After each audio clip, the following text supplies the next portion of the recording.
In this video, we're going to break down breakout rooms in 5 minutes or less. So here I am with my students, getting ready for another fun day of learning, and I'm going to use breakout rooms.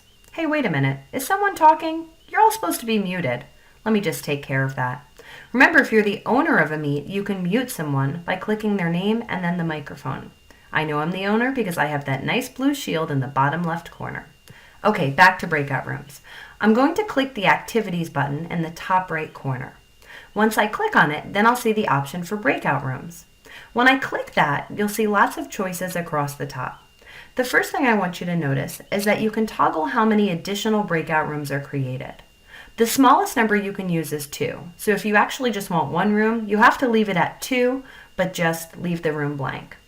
The next thing I'm showing is that you can shuffle just by clicking the shuffle button. And when you go into this part, you automatically have kids in each room. So most of us probably want to start by clicking the clear button to have everyone back in the main room. Then we can start dragging them into the rooms that we want them to go in. Now, as I'm doing this, nothing's actually happening to my students. They're all still in my meet, actively engaged in whatever activity I'm giving them, because you can't set this up ahead of time. This has to be done while they're all in the meet.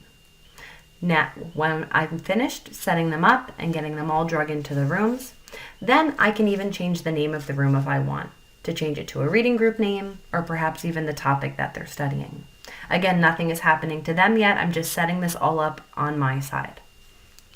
Once I'm ready, I'm actually going to put myself back in the main room just so I can stay there for a moment. So let me drag myself back up. Once I'm ready to start my rooms, I'm going to click the Create button, and that's when the magic happens. You can see that the spinning means that they're in transit, and as they're leaving and reappearing, it shows you who's in the room. You can see that the students have now been moved to their new rooms, except for Michael. Why not Michael? Because Michael didn't click the join button that popped up on his screen asking him to join his breakout room.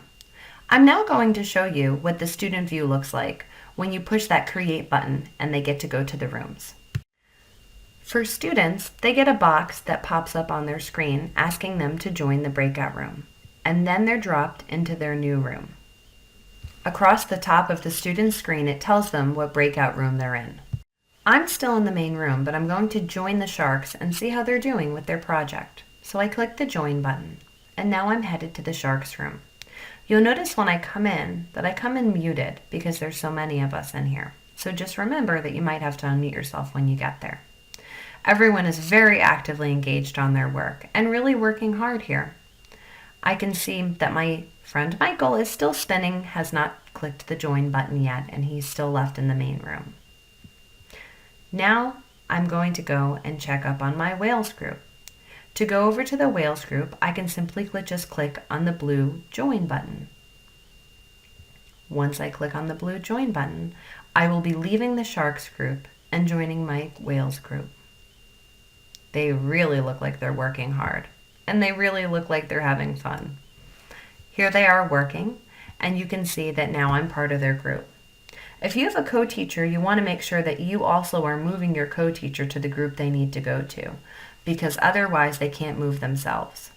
If I wanted to edit my breakout rooms and do some switching, I can just click that pencil tool. I can move people around, and again, nothing's happening to them until I click that green Save button. So I'm going to move them around a little bit, click the Save button, and now you'll see that the changes start happening. People start moving again and getting assigned in new rooms. Again, they have to click that Join button in order to join the room. They get prompted with that pop-up that we saw beforehand. It's time for us to end class and end our breakout rooms. So as the teacher, I will click End Breakout Rooms. End Breakout Rooms again, and then return myself to the main room if I'm in another room. As I go back to the main room, so will all of my other students. And once we're all back there, then we can finish by just closing out the side box. Now from the student view, they also get a little pop-up. So here's the student view. They click Return to the main room, and then they're back with me. We encourage you to give breakout rooms a try, or if you want more information and want to talk it through with one of us, we're happy to help. Just reach out to your tech team.